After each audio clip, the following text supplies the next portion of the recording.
right. Good afternoon, everyone. My name is Brent Hoskins. I serve as Executive Director of the Business Technology Association, and I'd like to welcome you today to this BTA Diversifying My Business webinar. Today's webinar is Unified Communications, Catching the Wave of Cloud Migration. It will be presented by Noel Dwyer of Intermedia Cloud Communications. Noel will be introducing a couple of dealer panelists in a moment. So with that, let's get started. Noel, I'll turn it over to you. Hi, thank you, Brent.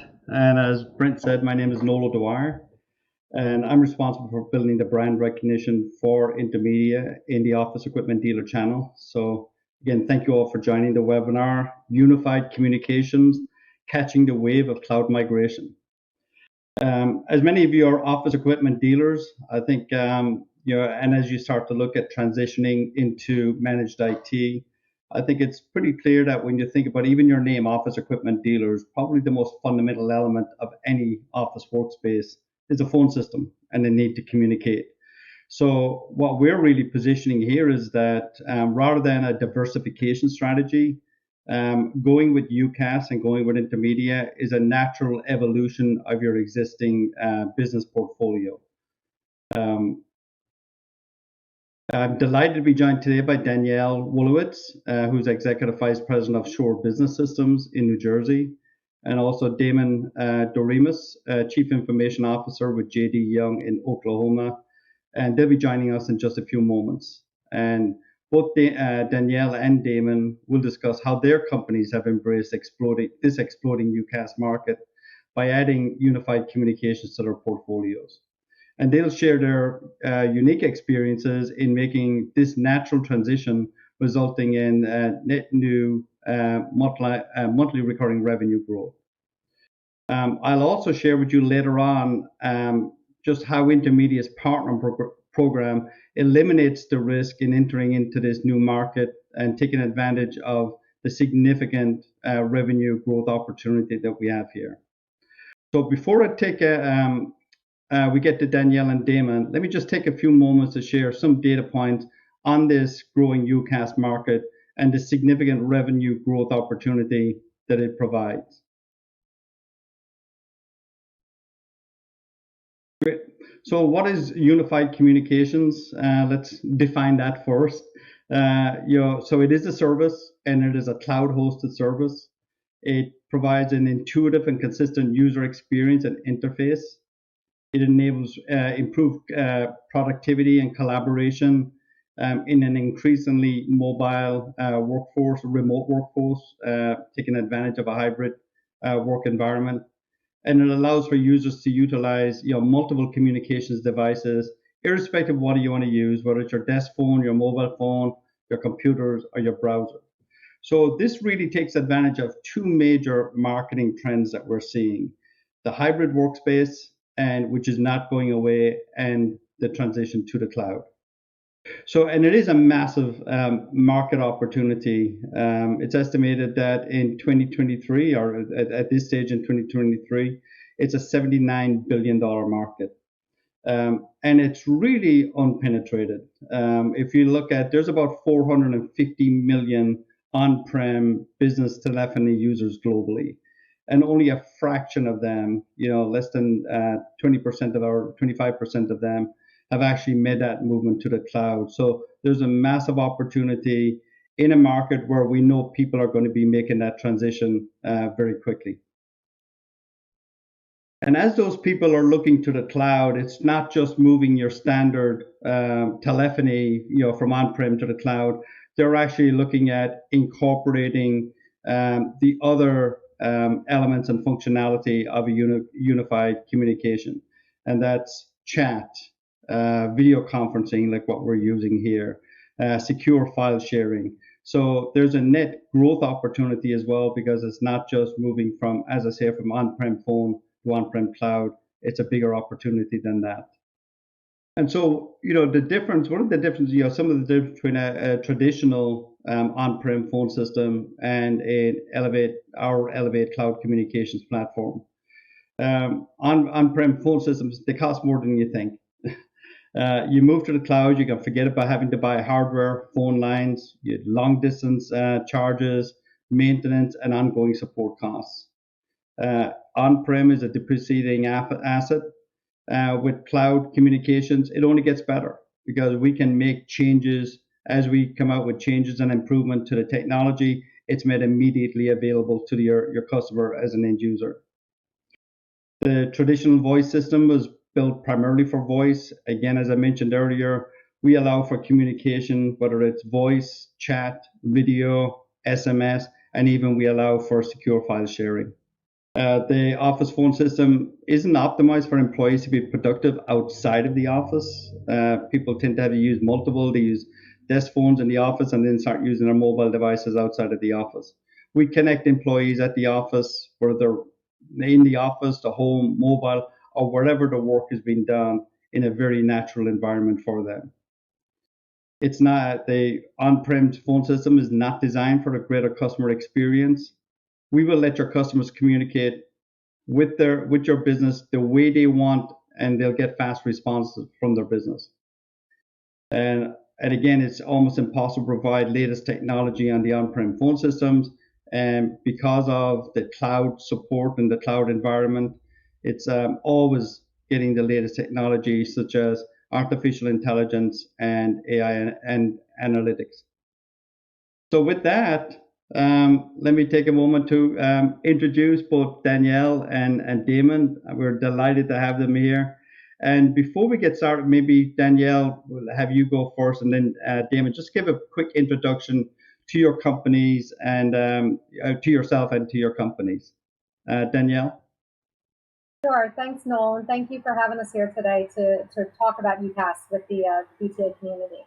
My name is Danielle Wallowitz. As Noel said, I'm the Executive Vice President at Shore Business Solutions in New Jersey. We are a 43-year-old office automation dealer. I joined this company with my husband in 2020 when we were lucky enough to purchase it from our then partner, now retired ex-partner. But I've been in the office automation industry working for the manufacturer side for over 20 years. We are fairly new to the UCaaS market here in New Jersey. I worked with a prior partner for a little while, made the switch over to the intermediate team, and couldn't be happier with the success we've seen so far. Thank you, Danielle. And Damon? Howdy, Damon Doremus, Tulsa, Oklahoma, from JD Young. Obviously, we're an office equipment dealer, and I run the MSP portion of the space. We've already been in telco for quite a while, and so we added Intermedia as an additional vendor, and the experience has been great. So look forward to diving into that a little bit more with questions you might have. Great, thanks, Damon. And staying with you, Damon, can you let's start with the first question that we have here. Can you describe your decision-making process in deciding on adding UCaaS? A UCaaS solution to your portfolio? So we already see just the growth of UCaaS in lots of different markets, and the ability for us to be able to provide multiple solutions that stitches everything together, along with a VoIP solution. Our experience in evaluating other tools led us towards Intermedia. Probably number one reason is better reporting, but it's kind of the Wild West. Everybody's trying to push into that, and there's a lot of competition in the space.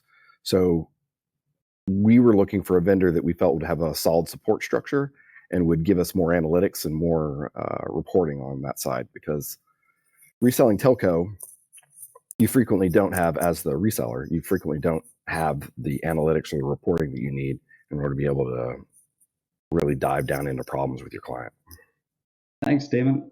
And over to you, Danielle. Can you describe your decision-making process? Sure. So we have had, as I said, 43 years worth of customer relationships with our local clients and our local businesses here. And over the years, they come to you because you become a trusted advisor. And they continue to come to us for, at the time, what they were calling phones or VoIP solutions. And we saw a need that we felt we could fill. To us, it was an adjacent business that made logical sense to progress into. Once you're in the copy print side of the business and you start to get control a little bit of the network, on the IT side, this is the next logical progression in our mind.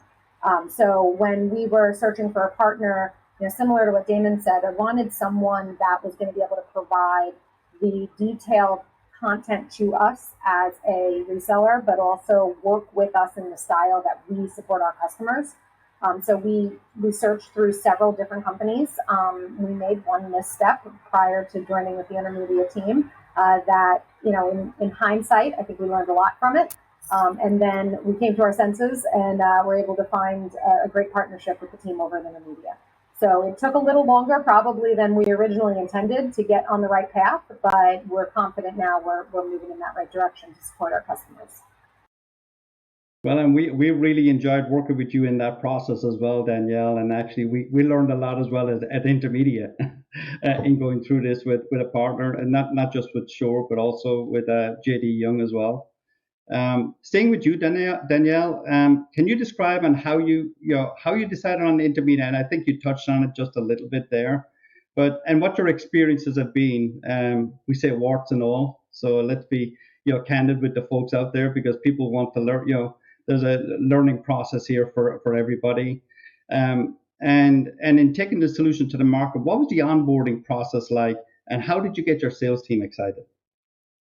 So I think for us, one of the biggest things we look for in a partner is a cultural fit of the company. The product obviously has to be solid, but the company has to mesh with our culture, our values, and quite frankly, the way we want to deliver customer service to our customers. One of the benefits that we saw with Intermedia was we could control the deal, right? So we were able to be the face, we were able to be the lead, or we could choose to have you be the face. It really was depending on what was needed for the customer. Not many of the UCaaS providers out there that we spoke to, we felt truly understood the BTA model. The dealer model is fairly unique compared to other industries out there. And, MSPs, sure, if you were an MSP to start, I'm sure that there's many vendors out there who understand your needs and can fit that mold. But if you're a BTA dealer, it really takes an extra level of attention, I think, for a partner to be able to break into this market. And one of the things we saw with the onboarding process with Intermedia was it was very structured, right? You kept us on track, you kept us organized, you kept us accountable to make sure that we were bringing this to the right people, bringing it to our sales team, bringing it to our technical team, training people properly in a timely fashion. And that's what we needed. We needed someone who was going to work with us every step of that way for onboarding. So for us, it was critical to get a couple of wins right off the bat so that this way our sales team felt confident with the process, with the product, and to be able to understand that the support was there. And the team from Intermedia was, quite frankly, on site. Anytime we needed them, you guys came out throughout the entire onboarding process. So that was key for us to get those short wins. Thanks, Danielle. Somebody described, another dealer described it to me before as, learning to ride a bike to some degree, where we put the training wheels on and keep the training wheels on until we're sure that you're successful and ready to go on your own. So it sounds like you went through that process, and now you're comfortable in moving ahead on your own and pretty much engaging in the sales process with a lot of confidence. Absolutely. I would say that, the first 20 or so demos, I let you guys lead. And then anyone who knows me knows that I don't stay quiet for long. So once I figured it out, I wanted to jump right in and take control of that. And now we run with it. And we still call on you guys when we need you, because there's definitely questions we don't always have the answer to. And we love having that lifeline and knowing we can get the support. But ultimately, at this point, I feel confident that we can do the demos and the installations on our own. Excellent. Thanks, Danielle. Damon, can you discuss your experience with Intermedia? Yeah, I'd mirror a lot of what Danielle said. I don't know, you're completely unique, but there's very, very few folks in the UCaaS VoIP vendor space that allows for the advisor and the resell model. They'd be able to, as you said, training wheels, and then also just some deals make more sense for them to be an advisor role as opposed to a reseller. And I think every dealer is probably going to look at that differently based off of the staff that they have and their experience with supporting VoIP or network related products. We're fortunate at JD Young that we already had a successful telco division with outstanding staff. So it was for us just adding an additional vendor that fit the boxes that we didn't currently have, And, you know, that also gives more confidence, you know, to sales folks, is that we as a company are constantly looking at not just the best solution, but what Danielle said, the best fit culturally that's going to work within ourselves, within internally, and for our prospects as well as our existing clients. We're not a young company either, and we really value those relationships that we already have. And we don't really want to be putting products or services in front of them that's, you know, not going to knock it out of the park every time. Thank you, Damon. And you mentioned, you know, the two models, you know, the agent model and the reseller model. And I think what, you know, especially in the office equipment dealer channel, the reseller model tends to resonate much more for a couple of reasons. One is, in particular, a customer ownership. You need to own the customer. And the second one is, you know, the top line monthly recurring revenue rather than being paid, you know, a commission. So both of those tend to be, you know, exciting things. But on the downside is the risk, and the risk of, okay, you want me to take on tier one support. And so let me ask both of you, you know, with you, maybe start with you first, Damon, but, you know, moving into this new market, you know, what was it like to take on tier one support, and what was your experience there? And I'm sure there was some trepidation to start with. So if you could just discuss that. So VoIP will shine a really, really, really bright light on bad internet and bad network setup. Really bright. So tier one support is not going to be a big deal for you as long as you've done the homework on the front end to make sure that their network is stable and that their internet connections are going to be stable. So you're not going to have to add a whole bunch of extra staff, even if you go the reseller model. From folks that I've spoken to in this MSP space, it seems like more MSPs are going more towards the advisor model rather than the reseller model, which honestly doesn't make a whole lot of sense to me because they already have the staff to be able to handle the tier one side. So I haven't figured that out, but I personally don't think you're going to have to add a whole bunch of extra staff for tier one support, because if you have solid network, you have a solid internet, it's just going to work. And if it doesn't, the reporting is going to give you a clear direction as to where to go look. Danielle, what's your experience been? You know, I think you're right. I didn't have to add any extra staff. My existing staff came to me and confidently said, I can do this. I don't need to bring in someone else. Tier one, you know, initially I think was a little daunting in the fact of I was probably more nervous to bring it in-house than my own tech staff was, just because I didn't want to throw yet another thing on their plate. But the reality is, knowing that you have a great support staff behind you that you can escalate. I call it the bat phone, right? You can call training wheels, you can call it bat phone, whatever it is. You pick up the phone and you call, and they're there. That was critical to giving the confidence to my tech team that they could handle it, to the point where one of my sales admins can do level one triage to an extent now. She doesn't even need to necessarily go to the techs. But I think a lot of it comes back to the platform too. You know, the access as a reseller that we have to make changes, to create custom things within there, schedules, what we can see, the reports that we can run. You know, we're in the driver's seat, and we can even put our customer in the driver's seat if they want to be. And that is critical. So, you know, we go in with a white glove approach saying, we will handle everything for you, Mr. Customer. We will be your admin. You don't need to do anything. However, if they want to be the admin, great. We'll be behind the scenes as the second level support. And that flexibility really, I think, gave the tech team that confidence. Plus, for us, when we first started, the team from Intermedia just went side by side with us on the installs, whether it was physically in person with us in some cases for a large deployment, or just being there remotely whenever needed.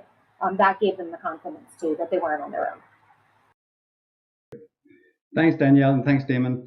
Actually, I've just noticed we're starting to see some questions coming in on our chat as well. So it's probably a good time just to remind people that you can pose your questions in chat, and we'll try and get to as many of those as we can in the time allowed. But just a reminder that you can post your questions in our chat, and we'd be happy to address it with both Damon and Danielle.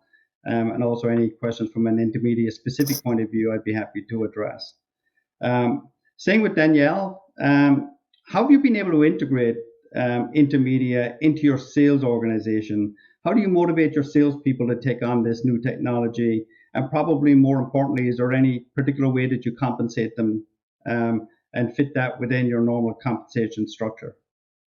Well, listen, compensation is king, right? That's what's going to drive the sales team to want to do something. We launched strong with what we felt was a solid compensation structure for the team. It really, I guess I'll call it a lead fee type of structure in the sense that they bring us in, but they don't need to be the subject matter experts. But if we are able to close the deal, they get compensated accordingly for it. There's also been sales contests that we've run with them. There were incentives for training because no sales rep wants to take time out of their day to train, let's be honest. But my background is training and marketing, so I push heavily for it. It was not giving them an option to opt out. It's, do I tie their quotas to it? Do I tie the money they make on a monthly basis to it? No, you're not going to penalize them for not doing it. But instead, you have to incentivize them properly to be able to want to go out and find those opportunities. Thanks, Danielle. And Damon, anything unique on your side? Well, fortunately, we already had somewhat of a telco process internally. Yeah. It is just one more thing, but we're really trying to incentivize sales reps to look for just one more thing on lots of things, right? But if you can get the phones, just like if you can get the network, you're going to stick around. You're in like Flynn there, right? I mean, so most sales reps, not all, but most sales reps see the value in that because now all of a sudden the copier renewal is just it's just, why am I even thinking about that? I'm already doing business with you for phones. I'm already doing business with you for IT and network. I've heard lots of comp plans on several calls, and as aggressive as 2 months of the first services. I've heard other scenarios where it's just the first month of services. I've heard scenarios where people are getting percentage of the hardware side. If you can bundle it together as part of another deal, because it's very frequent that we go in and we try to sell a VoIP or UCaaS system to somebody and we see bad network infrastructure, all of a sudden there's a managed services opportunity. And you can bundle that together and maybe give a little bit better comp to your sales rep because it's really likely that the network infrastructure is going to be more expensive than the initial onboarding costs associated with VoIP. And so they'll make more money on the comp plan in that regard. I mean, every a little different, but I would really try to push that to your sales reps because it's ensuring all the other things that they're going to be able to sell later. Yeah. I was actually at a dealer event last week, and one of the comments I heard back was that salespeople sell what they're comfortable with talking about, and this solution is a very, very intuitive solution for them, compared to cybersecurity or whatever. And in fact, with this particular dealer mentioned that they use intermedia internally. They have NFR copies of the solution, so their people are using the product on a daily basis. And so when it comes to going out and talking about the solution, they can pull out their mobile phone and say, "Here's intermedia. Let me talk to you about how I use this on a daily basis." So it takes that risk out of it a little bit. If I could just pose a question to both of you, are you seeing your own employees starting to use the solution internally and being able to talk about it like that? Danielle, maybe we start with you. Yeah, I would say that we have demo accounts set up that several of us have access to, and we log in and out as we need to, so that when we're out at a client, we can easily just pull it up, right? And I have it preloaded with some content that kind of lends itself to a good live demo, with external SMS messages, maybe a meeting link, some previous history, a file share, so that depending on what that topic is, we can talk to it. We don't show them a live environment. We only show them that. However, I do have another live environment that I can show them from a recording standpoint if they wanted to be able to pull that up. So there's definitely a gravitation towards using the product itself, especially this platform, the meeting platform for our sales reps has become so easy to be able to show and to utilize. so that when you're talking to a client and they're saying, well, how easy is it? Well, how easy was it to log into this meeting? How simple was it for you just to do this? So that's the way our team's been using it. We have probably a little bit of a unique situation because we're fairly new, my husband and I, to dealer ownership. Our sales team is fairly new to us as well. So there's not a lot of bad habits there. Thank God. I'll take it. And it hasn't been an uphill battle to get them to buy into this stuff because they're not given a choice and they don't know any different, which has been awesome. So I don't know, Damon, you guys have been doing the IT sales and that side of the business for a lot longer than we have. Do you see similar with your reps, or is it more of an uphill battle sometimes with them? Well, I mean, I'll state it clearly that office equipment copier sales reps are not particularly good service-based sales folks, solution-based sales. They're good at selling boxes, right? And so that's something that we're constantly working on, right? Noel, you mentioned earlier that the UCaaS and VoIP sale is easier than selling, say, cybersecurity because it's so much less complex, right? And in regards to demos, we're ride or die around here. We're using the product, I mean, I don't know that you want your sales reps necessarily showing back end processes, but I certainly do. I mean, I will show raw logs to clients. I will show them live. I'll say, I'm talking on this, I'm using this. And I mean, if that doesn't give confidence to the client, I don't know what's going to, right? We're actually not pushing much of the meeting direction.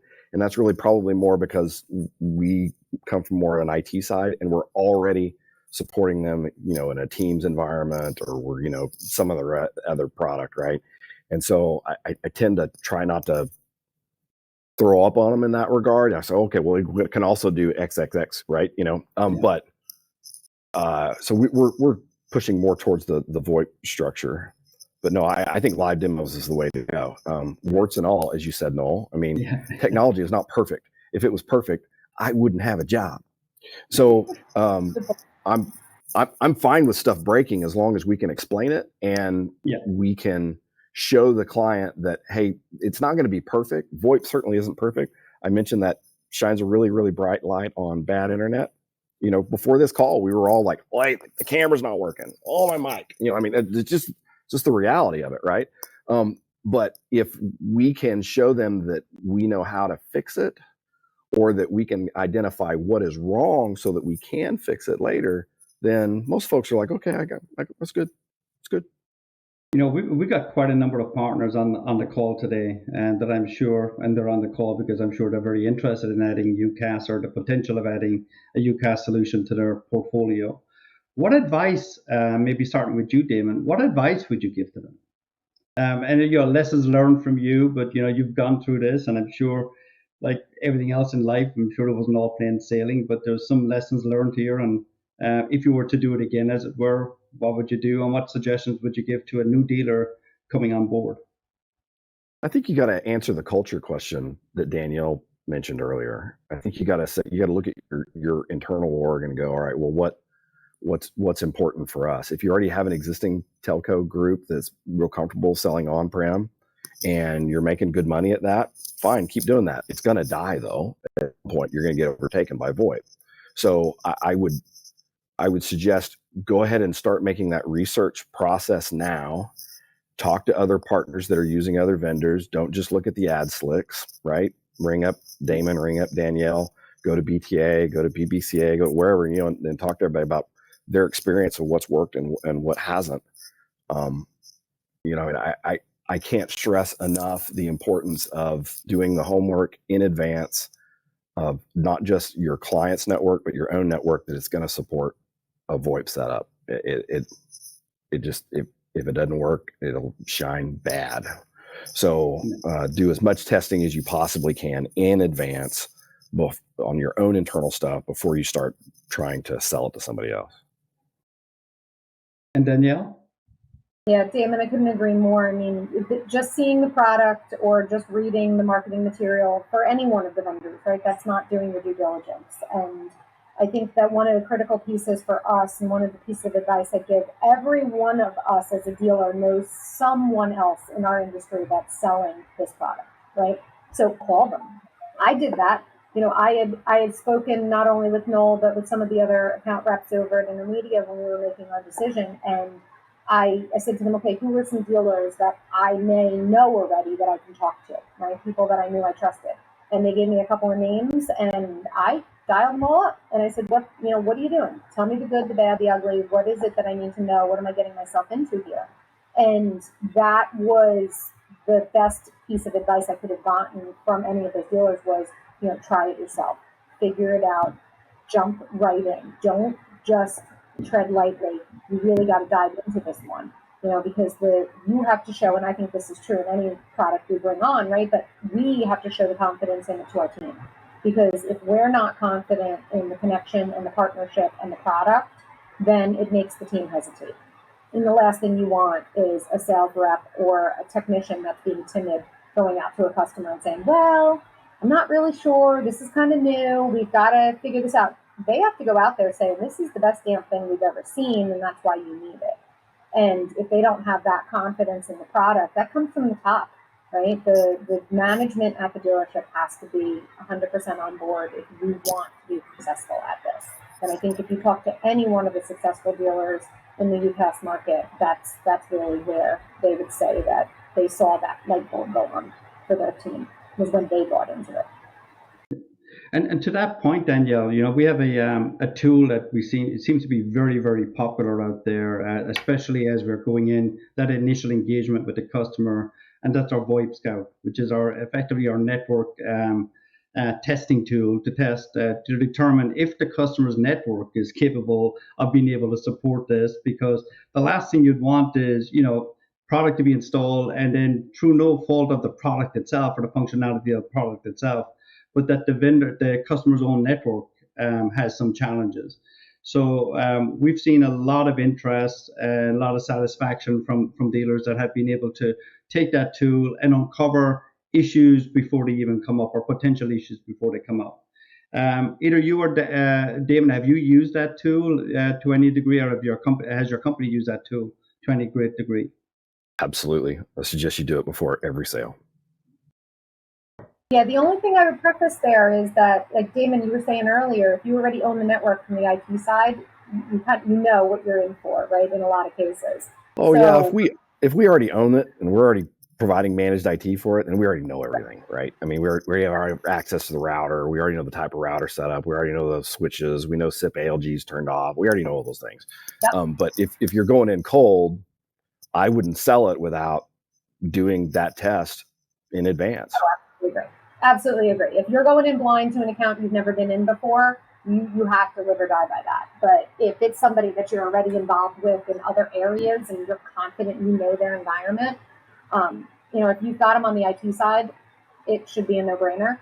If you just have them on the print side, I would say still use it, because you just never know. A printer may interact differently than a phone system will on the network. Absolutely. Great. And finally, before we get to the group's questions, and you may already have covered this, it sounds like VoIP Scout is certainly one of these tools, but is there any particular Intermedia resource / tool that has been instrumental in your success? And I suppose we've already talked about the VoIP Scout, so is there any other tool that you found helpful or resource? Well, I've got one, the quoting tool for sure. I mean, so the way that we're set up in our organization is right now there's only a few of us that actually do the quotes. And the fact that it's very wizard-based and makes it nice and easy to make changes and modifications, for me, that's been critical. I mean, I don't necessarily take the PDF at the end and dump that straight to the customer. I still make my changes, but the bulk of it is automated, which is awesome. Yeah, the quote tool is nice. For us, it's the quality reporting.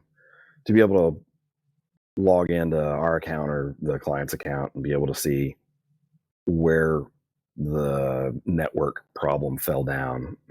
Was it on the client side? Was it on the other side? To look at packet loss, look at jitter, to be able to pull that data rather than digging through router logs and only having access to one side of the router log. That's awesome sauce right there. And there's the difference in the CIO's answer versus the salesperson marketing answer. Right? You need the detail, and that's what my guys want too. And yeah. I like the ease of the sales process for myself and my sales team. So yeah, you need both. Yep, you do. You need the balance of it. This is great input. This is great feedback. So before we get to the questions from the audience, I'd like to just take a few minutes just to share the Intermediate Partner Program, because we talked about it, throughout this and the value that it provides. And really what I see as our differentiation is the flexibility and scalability of the partner program. So let me just take a few moments to go through that here. If I can pull it up, here we go. So the real key thing here is we want to make it as easy as possible for our partners to be able to sell this product. And the solution itself is an integrated platform, and it's an integrated platform of multiple tools that have integration into the customer's own environment. And the beauty of it really is that all the different fundamental parts and function parts are all intermediate technology. We own all the technology, so there's only one neck to choke. If there's a situation, we don't have to be turning to a third party to try and solve the problem. We have over 300 employees in development and product support that are there to continuously make improvement to the solution and also address any issues with the product itself. So that provides that integrated platform and accessible from one pane of glass is really a great selling factor for our product. The solution, as we mentioned earlier, is very intuitive, it's very reliable, easy to deploy, and as I say, one secure platform that covers probably about 30 applications. And then moving into the program itself, as we touched on earlier, I use a term that we allow you to be schizophrenic. If you want to go into an agent model and have very limited exposure and risk, we allow you to do that. And so you identify opportunities in your customer base. We'll come in, we'll work with you, we'll sell the product, we'll handle all the heavy lifting, and we'll pay you a commission, and effectively a finder's fee. And that can be pretty lucrative in itself. But what it's missing is, as I say, the opportunity for you to continue to own your customer, which I know is very, very important in this particular market. You own your customer and you add top line revenue. But at the same time, we allow you that, but we give you the training wheels. So it's not all risk. It probably seems at the start by we're taking something on here that's a big challenge. We will make sure that you're successful, because if you're successful, we're successful. You set the pricing, you determine what the top line revenue is, and we'll handle that. That being said, we'll also handle the taxes for you. So we'll take care of, and again, that's a big challenge in this industry. We'll handle the taxes, and we do not require contracts. So it's a month-to-month. We earn your business every month. If your customer decides to stop using the product, we'll stop billing them and stop billing you. And then finally, just in summary, why partner with Intermedia? We help you to minimize the risk and maximize the revenue. Our partner program, as I said earlier, is very flexible, whether you want to do an agent or what we call the advisor, or reseller, which we call the core. You can do your own private label, and we'll support you 100% on that.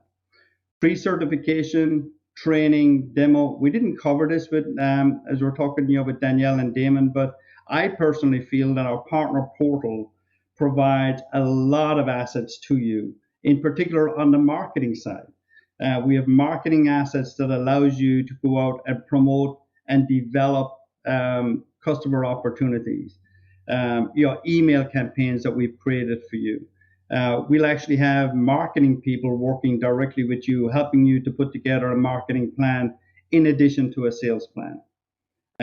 The training is also available in the partner portal. It's free training, certification training, and the certification for the product is not that difficult. It's online, self-paced. I believe it's around somewhere between, correct me if I'm wrong here, Damon and Danielle, I think it's around 4.5 hours each for both the technical and the sales training. Yeah, So but it very doesn't easy even take people that pick it up. long. It doesn't take that long. A lot of the modules overlap between the two, so you've already done it. It doesn't take long. Yeah. Well, it probably took longer for me, but I'm not that smart. So there's a special training program for the Irish guy here. You know that. Healthy margins. We actually provide free phone sets and headsets, and that allows you can decide whether to just pass it on to your customer, or you can get some additional margin with that, in addition to additional services you want to wrap around this. Very efficient platform. I mentioned that we take care of all the taxes. Very simple process where you bill the customer pays you, you pay us, and we pay the taxes. Very reliable product, but I think we have 6 years in a row of JD Power certification. Very comprehensive, with the portal, the comprehensive sales and marketing support. And I mentioned earlier on, no annual contracts. We trust the product so well that we know that we are not losing customers, and we can actually do this without holding you to a need to have an annual contract. And in some cases, some of our competition, they're looking for auto renewal annual contracts, which can really tie you in here. So with that, let's get to some of the questions that we've got from the board. Let me just pull up my document here again. Was there a particular type of customer that you have seen more success with? Is there, or even a particular market? Maybe we start with you, Danielle. Is there, in your experience, and I know it's relatively short, you've both been doing this, relatively short amount of time, but are you seeing any particular customers that you're seeing more success with? For us right now, we're fairly significant market share in the faith-based market. And so different types of churches, religious organizations, and even nonprofits. That's where we've seen some success in the short term. I think it's been, a lot of it is the relationship sale that our reps have. It's not by far the only market we've gone into, but we find that they tend to have very antiquated systems right now. So you're not going in and replacing another VoIP system. You're not even replacing an on-prem. In a lot of cases, you're going in and replacing a Verizon or a Comcast there, which is our local providers. So it tends to be an opportunity for them to bring an additional service from our company in. And it's somebody that we've worked with for many years. So that's been a good one for us in the short term. Okay, and you, Damon? All different verticals. Manufacturing is great, but then manufacturing has been great from an IT perspective because they just don't want go take that. We don't want to mess with it, and they see value in technology. Obviously we'll take the onesie twosies, but anything, you're really looking for 20 plus more users. You're looking for folks that have got roaming sales staff or multi-site. We're not scared at all of 200 plus, 300 plus environments. Bring them on. I'd rather deal with the bigger client than the small client. It's just, that's kind of a no-brainer. They're much more organized and they value it more. It's awesome that we have a no contract scenario with Intermedia and that the client has no contract, but we never lead with that as part of the conversation. right?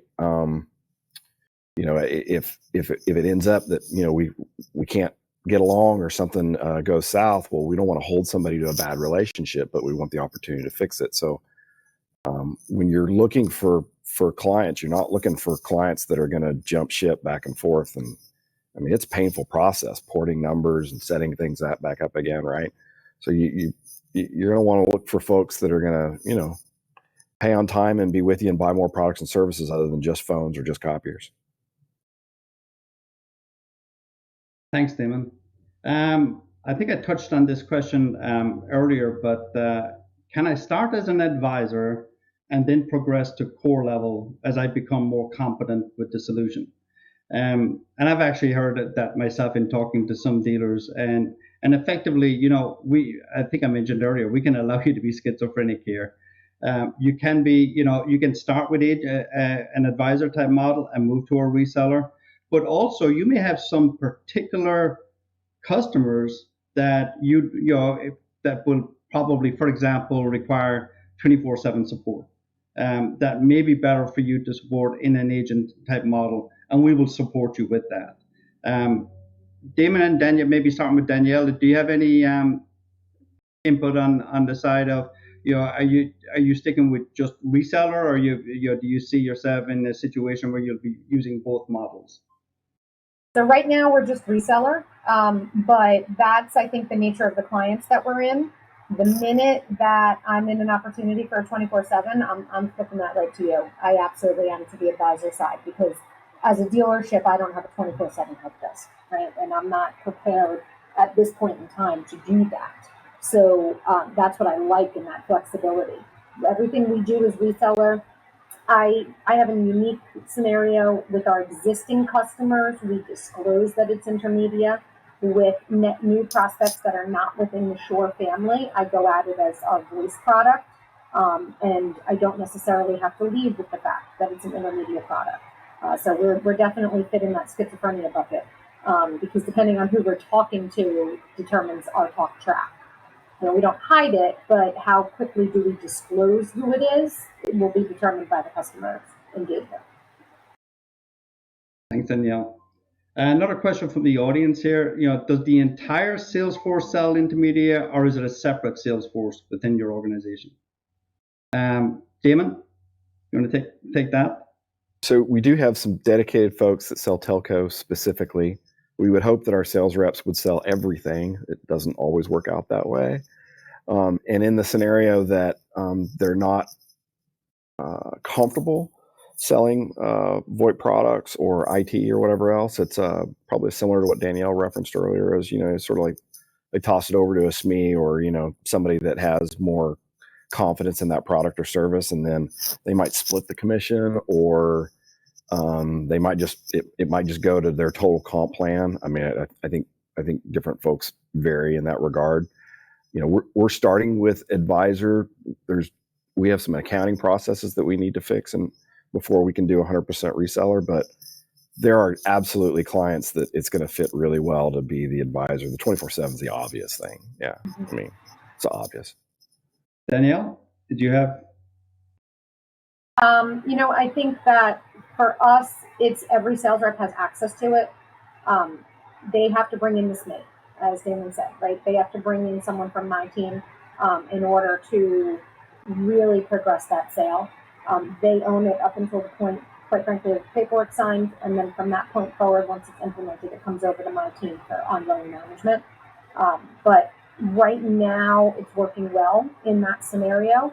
In the future, do I hope that maybe they'd be able to, go out and do it 100% on their own? That would be great. It would free up some of my time. But the reality is they also still need to sell the other products in their portfolio, and I don't want them to be pulled in one direction too much away from the core products. Because no matter how you slice it, we're still a BTA dealer, and we still need to make sure the boxes are moving out into the field, and the sales force needs to focus on that as much as they can.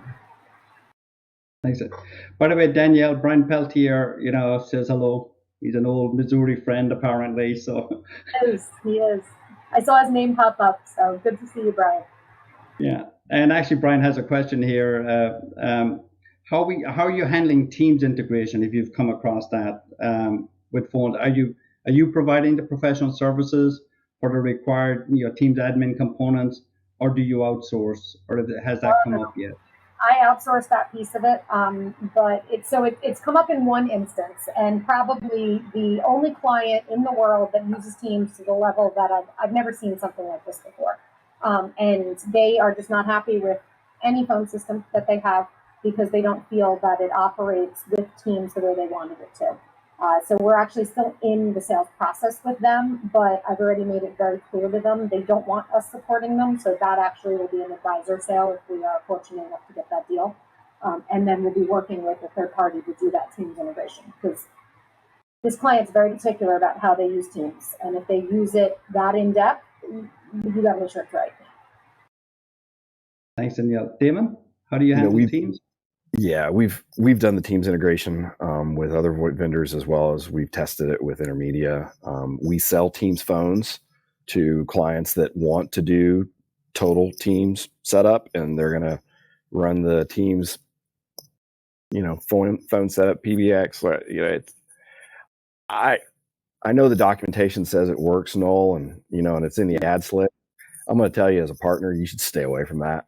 It is not for the faint of heart, the integration between the two. And Microsoft decides to change how it works, I don't know, once every couple of months. And unless you're really staying on top of that, you're going to end up with egg on your face. I would leave it alone. And the client that wants everything to live in Teams is probably an enterprise client and probably has a staff of, 15 guys like me who want job security by making Teams that much more complicated. So I'd stay away from it. Yeah. But you know what the funny thing is, Damon? The client that I have that wants that, they're not even close to enterprise. I can't figure out why they use it the way they do. I honestly can't. But that's why, if that one ends up coming to fruition, it's flipping right over to advisor. I'm not letting my guys get into it. That alone will be the time hog that takes down my service team. And I think that that's one of the critical things when you're looking at these customers. Not every customer is the right fit. So you have to make sure that you're picking the customer that's going to work well with the organization. Just like we're picking the partners that are a good cultural fit. You don't want the 10-person office to take down your service team single-handedly when you could go after the 400 seats that are self-sufficient. Totally agree. And I want to bounce off that real quickly, just for partners that are just getting into this space. So I think it's critical that you have a SME of some type internally who is keeping you honest, right? Sales reps sell whatever closes the deal, right? And then now you as a company are going to have to be able to commit to or figure out whatever it is that they sold or looked super bad, right? So having a SME, somebody internally that is comfortable with all this stuff and will keep you honest as to what you can actually fulfill, I think is critical. And I actually don't think you should commission that person. I think they need to be an advocate for you and the client so that you're generating the right product, because you want happy customers over and over again for a long time. You try to do some wacky Teams integration that nobody knows how it really works. It's going to be unfortunate. All right, we've got a couple of more minutes yet left to, I'd like to address some more questions. And in the spirit of openness, I'm going to try and cover the questions as they come along. Great question here from the group. When you search good voice phone vendors, you guys don't show up, Intermedia. So I guess you should search for excellent phone vendors, and you'll find Intermedia. But to be honest, though, and there is actually some reason for that. And that is that when you look at our reseller model, I mentioned earlier on private label, we have some very, very large dealers that are out there that are selling our product, and you don't see the Intermedia name. It's their name and Elevate. So that's probably one of the reasons. We've got over 125 office equipment dealers currently using our product, from the very largest to 1- and 2-person organizations. So we've had success out there. I realize we're running short. We're running short of time. I don't want to go without having an opportunity to pass it back to Brent. But in particular, thank you, Danielle, and thank you, Damon. This has been an excellent discussion. We really appreciate you taking your time to do this. Absolutely. Thank you for having us. All right. Thank you, Noel and Damon and Danielle. Excellent presentation. Great insight into Intermedia and this opportunity into unified communications. All three companies represented here are BTA member vendors and two dealers, so we appreciate that. A link to today's webinar, it was recorded, will be available tomorrow via the BTA website, as well as a PDF of the PowerPoint that you can download. Just go to bta.org/diversifying. So I learned to just enunciate that because last time I didn't quite say it right, but diversifying at the end. You'll be able to download the PowerPoint and then have access tomorrow to the link to the video. While you're on the website, I would encourage you to go ahead and register for our next BTA webinar. It'll be as part of our companion webinar series, the Building My Business webinar series. That webinar will be Customize Your Prospecting Efforts with a Vertical Focus to Ensure More Net New Meetings and Sales. That will take place at 4 p.m. Eastern on Thursday, October the 19th. So our presenter for that webinar will be Kate Kingston, who's president and founder of Kingston Training Group. So again, thank you all for your presentation today. I greatly appreciate it. I know I've learned a lot more about Intermedia. I've increasingly hearing dealers talk about the company in my calls and otherwise, and so it gives me a little bit more insight into the company where I can, as the rest of those attending, can speak more intelligently about the company and its vision and where it stands today as a resource to the dealer community and an opportunity for the dealer community. So we appreciate all the members who are on the call today. We appreciate your participation and, as always, your membership in the association. And with that, we'll go ahead and end today's webinar. Thanks, everyone.